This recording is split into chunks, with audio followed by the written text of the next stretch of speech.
Happy New Year, everybody! This is Jace bringing you another Final Fantasy VII Ever Crisis video. Today I'm going to be going through my guide for the Yuffie fight for EX1 and EX2. This is a fight that is weak to fire and physical attacks, and for the team that I'm bringing, I'm hoping that it's a very free-to-play friendly team. I'm only going to be using one gacha weapon for this guide, just so we can see all the mechanics in the fight. That's going to be Red 13's Platinum Collar, as you can see there. All the other weapons are going to be from either summons, or they're going to be free weapons from past events. So starting with Zack. Zack's bringing his default outfit. For his main hand, he's going to be bringing the Iron Greatsword from the Iron Giant critical threat. That brings attack and crit potency, and a command ability that reduces physical defense by 1 tier at a time up to mid. For his secondary, he's going to be bringing the Beach Parasol. Brings HP and magic defense. We're not going to be using this command ability, so you don't need to worry about it. For materia, I brought materia for different sigils, but I didn't end up relying on a sigil breaking strategy for this fight, so there's no need to worry about which sigils I brought. These are basically just stat sticks. So this one brings HP and physical attack, some magical attack, but I'm more focused on the HP and physical attack. This one also brings HP and physical attack, and then in his third slot, I'm bringing a Fire Blow, since Yuffie's weak to fire and physical damage. For summon, I'm bringing a level 5 Hellfire. For my sub-weapons on Zack, I have Lefko Kipseli, which is from the Sephiroth critical threat event, boost attack and physical defense. I'm bringing the Shiva Cannon, which is just from the Shiva summon farming, and then I'm bringing the Buster Sword at over boost 3. Here are Zack's R abilities: maxed out attack, which isn't quite as good as it sounds. I'd rather lean into physical attack, but since I'm only relying on free event weapons, this is the best I can do. Alright, moving over to Glenn. Glenn's bringing his 4-star outfit from the campaign, boost HP and physical defense. In his main hand, he's got Steiner's Blade from the Final Fantasy IX crossover, boost attack and boost limit break potency, and the command ability allows me to lower physical attack of an enemy by 1 tier at a time, up to mid. For his secondary weapon, I'm bringing Thousand Waves, which is a free weapon from the summer event, the analog to Zack's Beach Parasol. It's boost HP, boost magic defense. For materia, same as Zack, I'm just bringing them as stat sticks. So here's the first one. Here is the second one. And I'm bringing a 3-star Fire Blow because at the time of recording, I didn't have two 4-star Fire Blows, so I'm just bringing a 3-star for Glenn, since Zack is going to be my main DPS and Glenn is going to be my secondary DPS. For sub-weapons, I have Torn Wing, which is the analog of Lefko Kipseli, also from the Sephiroth critical threat event. I'm bringing the Iron Collar, analog to Zack's Iron Greatsword, and I'm bringing Vivi's Magical Gun, which is also from the FF9 crossover event. For Limit Break, I'm bringing just Glenn's standard single target limit break at level 8, and here are Glenn's R abilities. Again, maxed out attack, not as great as it sounds, but it'll have to do. And then lastly, we have Red 13. He's showing up in his standard 3-star blue outfit. In the main hand, we have Platinum Collar. This is for AoE healing. You can really use any AoE healing weapon. This is just the one that I have for Red 13 because he's one of my C-string characters, as I like to say. In the secondary slot, I'm bringing the Hell House Collar, which is from the Hell House event. Brings boost HP and boost physical defense. The command ability we're not going to be using, so you don't really need to worry about it. First materia is a 3-star Fire Blow with these stats. Second is a D-Brave. Yuffie boosts her physical attack quite a bit, so having some way of reducing that is actually quite important for this fight. And then in the third slot, I'm bringing Akira, since Red 13 is our healer.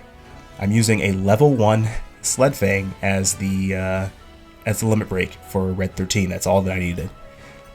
For sub-weapons, I'm bringing Chocobo Staff, which is a free weapon from the Halloween event, boost healing and magic defense, and I'm bringing the analog to the Chocobo Staff, which is the Pumpkin Blaster. Same event, same R abilities and stats basically, just this one's at level 70 instead of level 80. I haven't felt a need to bring it to level 80 just yet. Hell House Cannon, as I'm sure you can imagine, is the analog to the Hell House Collar that Red 13 has in his secondary slot. Basically the same stats, same R abilities. And speaking of R abilities, here are Red 13's R abilities. Yuffie only uses physical attacks, so the boost magic defense isn't doing much, but we needed the healing from those sub-weapons, so we brought them. Okay, So that's the team we're going to be running for the guide. If you end up finding it helpful, please feel free to like and subscribe. I plan on continuing to make more guides to help more people clear content. And now that that's out of the way, let's get into the guide. Okay, so the first thing that Yuffie is going to do in the EX1 and EX2 versions of the fight is she's going to use Landscaper, which is an AoE physical ability. The way that I decided to handle it was by debuffing her physical attack, so I threw a debrave from Red 13, followed it up with a power break from Glenn to bring that debuff to mid-tier, and then since the attack gauge wasn't quite maxed yet, I used one spiral swing from Zack just to reduce Yuffie's physical defense, so we can do a little bit more damage once the attack gauge is full. The AoE doesn't do too much damage, so you shouldn't have any trouble surviving it. But right afterward, Yuffie is going to follow it up with Feeling Good, which is 5 tiers of physical attack up for herself. So you want to be ready to get rid of that buff by using a lot of physical attack down abilities on her. Afterward, she's going to be using Shuriken Slash on random party members. It's, again, not a whole lot of damage, but it's probably about time to throw a heal if you haven't done so after Landscaper. But in my case, I'd like to focus on DPS because this fight ends up being a DPS race. Once you get to the end of it, which is, it's not a long fight, she'll just start one-shotting your party members. So instead of continuing to use Power Break from Glenn, I start using Fire Slashes to get that damage rolling. And I decided to rely on Red 13 instead to continue lowering Yuffie's physical attack. Now after this portion of the fight, she's going to go into her stream phase. And with that stream phase, she's going to hide which sigil is the one that you need to break. Instead of trying to figure out which sigil I needed to use, I decided I was just going to ignore the stream phase entirely because Bloodbath, which she uses at the end of it, is not actually that strong. She's also going to buff her physical attack during the stream phase, so I opted to use Red 13's Limit Break to knock off some of that physical attack buff, and throw in a couple of debraves with him as well, in order to continue reducing her physical attack. The AI is going to try and use Sigil Break abilities, so if you're using my strategy and deciding to focus on DPS instead of worrying about the sigils, you'll want to jump between your characters and manually select their abilities. Otherwise, they're going to keep trying to throw random sigils, or sigil breaking abilities.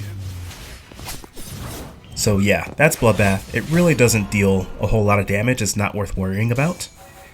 Afterward, you might need to heal up again at this point, it really depends on your team. I decided to try and focus a bit more on DPS, and my plan going forward was that I was going to use Limit Breaks and Summons to interrupt her abilities. Whenever she gives herself a physical attack up, you just want to keep an eye on her and reduce it as needed. So every once in a while I'm hopping over to Red 13 and throwing a debrave to kind of get rid of her physical attack buff, because the abilities that she's using here, each time she uses one, it's going to give her a stack of that physical attack up. Here I decided to use Hellfire. What I was trying to do was use it just before the Bloodbath gauge started, so that Yuffie would have to recast it, but I wasn't quite fast enough, so she ends up starting the ability anyway. It's not too big of a deal, but this Bloodbath is a bit more dangerous than the one that came out of the stream phase. It's going to deal a little bit more damage. Still nothing that isn't manageable, but you do at least want to take it seriously, make sure you're in defensive stance when it goes off, and potentially be ready to heal out the person who gets hit. Now after this Bloodbath, Yuffie is going to go into Eye Spot Treasure, which gives her a framed physical attack up, and that's in addition to the stacks of physical attack up that she's going to continue applying to herself. So she's finally decided she's going to actually deal damage to your party, so now you really want to take her ability seriously.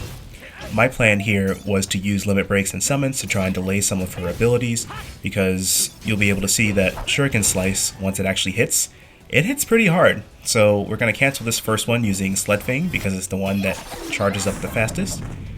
And I missed the timing for this next one, so I just didn't bother. I wasn't ready to go. So I have to do a little bit more damage.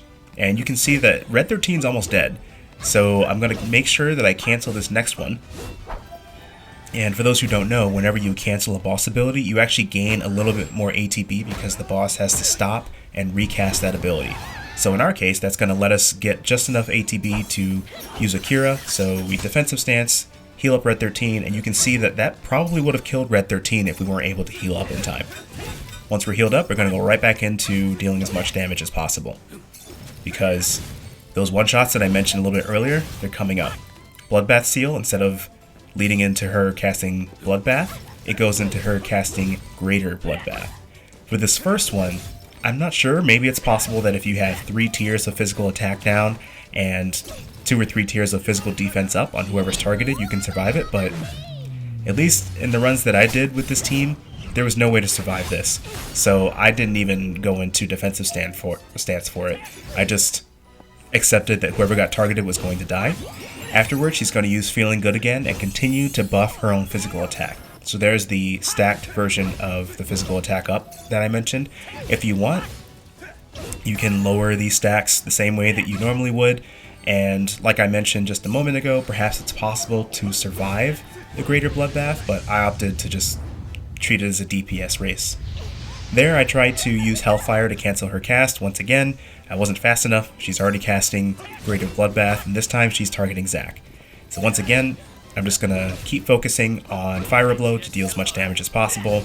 I accept the fact that Zac is absolutely dead, and this is the amount of damage that she deals with Greater Bloodbath on EX2 with max stacks of physical attack up and not going into defensive stance. More than 40,000 damage. Anyway, we have just enough damage to go ahead and finish off the fight, and that's it.